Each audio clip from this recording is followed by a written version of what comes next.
Vidya Prakashan Mandir Private Limited.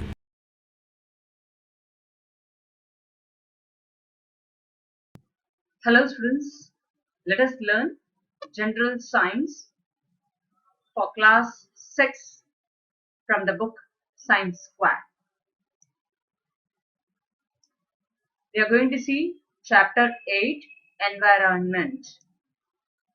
In this chapter, we shall discuss about the biotic such as food chains, food webs, and abiotic environment such as air, water, temperature, soil, and sunlight. Let us begin the chapter. We know that all the living organisms and also the non-living things in an environment are interdependent. That is, they are dependent to each other. Soil, air, water, light, etc. are essential for plants and animals to form the surroundings. Plants are affected by the amount of sunlight and rain it receives, the minerals present in the soil in which it grows, the bacteria that fix nitrogen in the soil, etc. That is, the growth of the plants depends on the sunlight, rain, minerals in the soil, and also on the bacteria that fixes the nitrogen for the plants. Similarly, animals are also influenced by weather and change in the climate, the availability of plants or animals that serve as food, etc. So, this shows that all living organisms and the non-living things in an environment are interdependent. Let us now look into the different types of environment. The environment is of two types, namely physical or non-living or abiotic, and biotic or living. The abiotic environment includes the medium in which an organism lives and the climate surrounding it.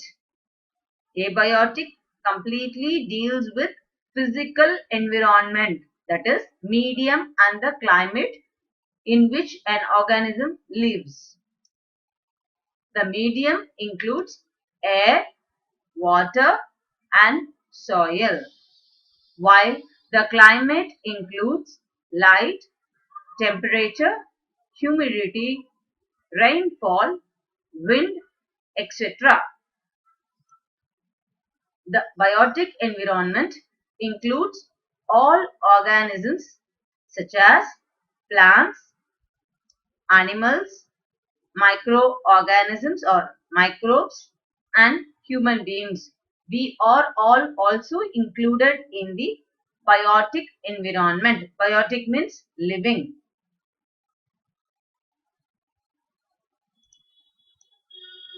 Let us now see how organisms are classified.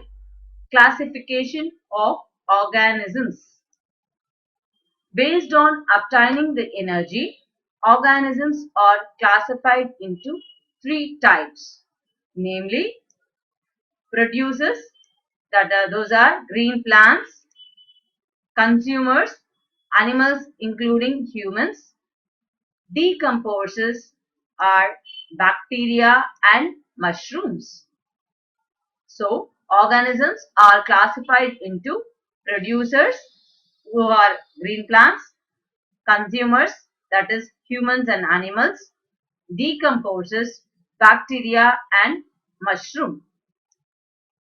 Organisms which prepare their own food are known as producers, that is green plants prepare their own food. So we call green plants as producers. Animal organisms which feed directly or indirectly on producers are known as consumers. That is, we can see cow feeds directly on the grass. Grass are producers. Similarly, lions are also feed on the producers. That is, the one which eats the grass. That is, the herbivores. So they are called consumers. Organisms such as eagles, vultures, bears, which feeds on dead organic matter, are known as decomposers. They break down the dead plants and animals into simpler substances and recycle the nutrients into the soil and the water.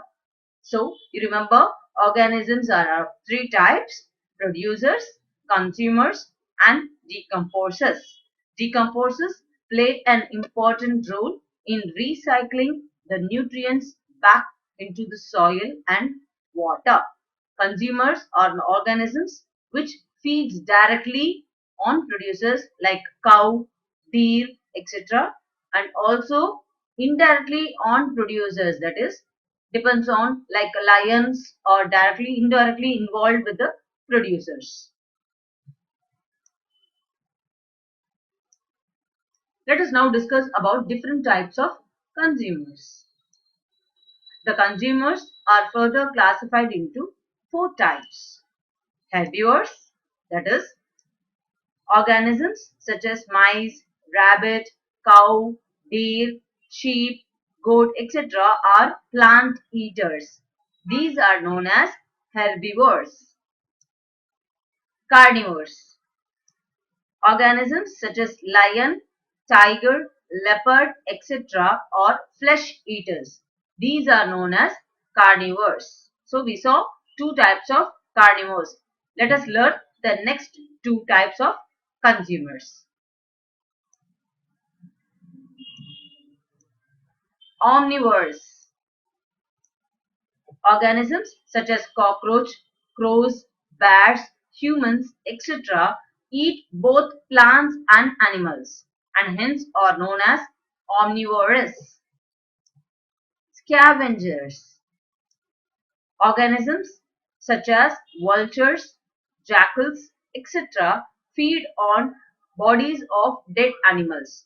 These are known as scavengers. Now you know the four types of consumers are, come on, herbivorous, carnivorous, omnivorous, and scavengers. Let us now learn about food chains. A group of organisms in an area that interact with each other, also with the abiotic environment, is known as an ecosystem.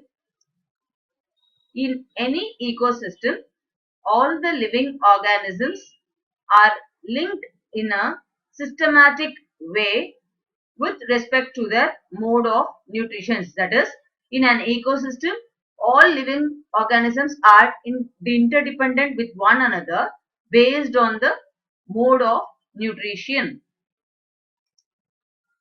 These interactions help the energy to flow from one component of the ecosystem to the other. This is known as food chain. So there is there in the name itself, food chain. Chain is nothing but interaction or the flow of energy from one component to the other component. Food, that is based on the mode of nutrition. So food chain deals with the interactions of organisms to help the energy to flow from one component of the ecosystem to the other. The food chain begins with the producers as the first link, that is, they can produce the food. They are producers. As I said earlier, green plants are the producers, followed by animals eating the green plants are second link, and the animals that eat the animals eating the green plants, or third link. That is, first ones are always producers, the second one are known as consumer 1, and third one is a consumer 2. For example, let us see, to understand it more clearly, let us take the ecosystem in the land or terrestrial ecosystem. In this, you can see grass are eaten by deer. So we say grass is a producer, that is a green plant. Next, it is eaten up by deer. So deer is the second link. So we call that as a first carnivore, that is herbivorous, right? Next, deers are eaten up by lions. So lions are carnivorous, right? So it eats the flesh of the other animal. We call it as a carnivorous. So grass eaten up by deer. First link, second link is over. Third link is a lion. Let us see another example in aquatic ecosystem, that is water ecosystem. You can see in the diagram, the first one is an algae. It is a producer in the aquatic ecosystem. These are eaten up by the water fleas, right? And the second is, the next one is the water fleas are eaten up by the small fish. Small fish are eaten up by the large fish.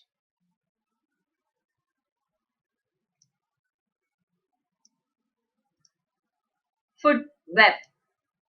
When the food chains are interlocked by organisms which occur in more than one food chain, it is called food web. It's easy to remember, interlocking of more number of food chains. We'll call it as a food web. Yeah, you can see there are more food chains connected to it. Corns eaten up by a grasshopper. Grasshopper can be eaten either by the rat or by the frog. Okay. Next one, rat or a frog can be eaten up by the snake. That is a python or any snakes. Snakes are eaten up by the eagle. Sometimes rat also can be eaten directly by the eagle. Rat can be also be eaten by the wolf. Wolf can be eaten up by python. A plant can be it provides food for butterflies. Butterflies are again eaten up by frog or dragonfly. Frogs are eaten up again by python. Butterflies can also be eaten up by dragonfly. Dragonflies can also be eaten by frog or thrush, a bird. Thrush and frog can be eaten up by the eagle. Mangoes, you can often see fruit fly comes and lays on it. This fruit fly can be eaten up by the frog. Again, the frog can be eaten up by the python. Fruit fly also can be eaten up by thrush. So you can see more than one food chain.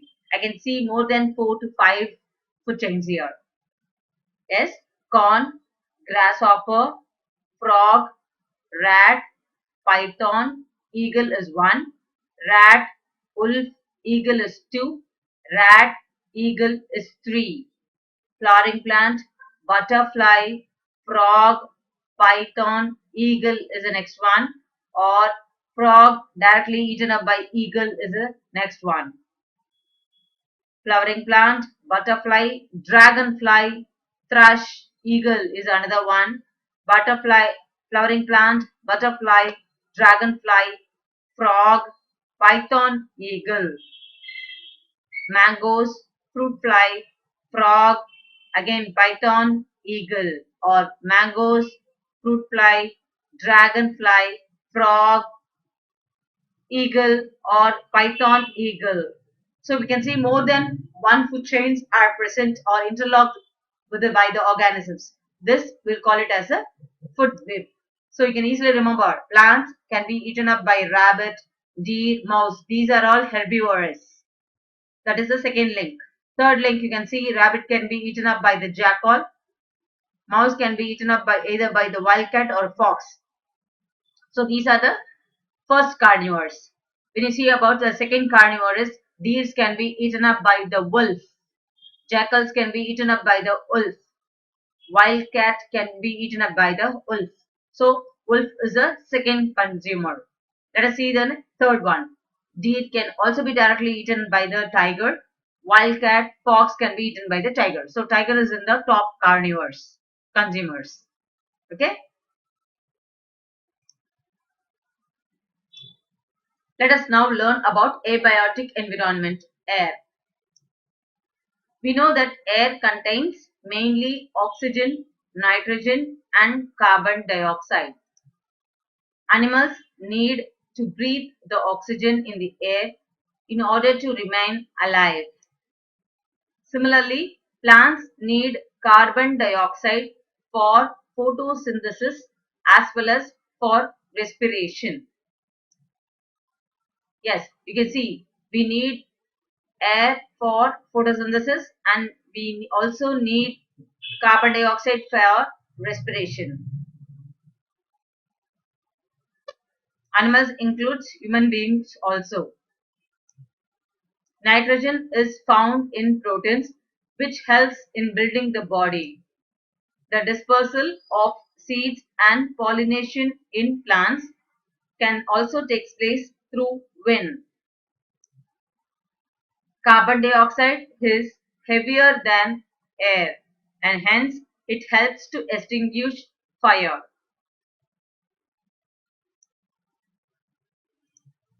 Let us learn about the next abiotic environment, water.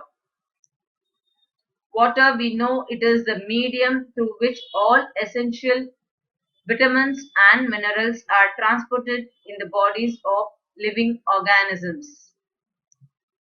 Water helps to maintain the body temperatures both in plants and animals through transpiration and sweating respectively. Water is essential for the plants to prepare food. Water is essential for digestion of food, absorption of food, and also excretion of waste from the body. So we for food digestion, for absorption and excretion, for all this process to take place, we need water. Plants also need water to prepare food, for transpiration, for photosynthesis. The next abiotic environment is the sunlight.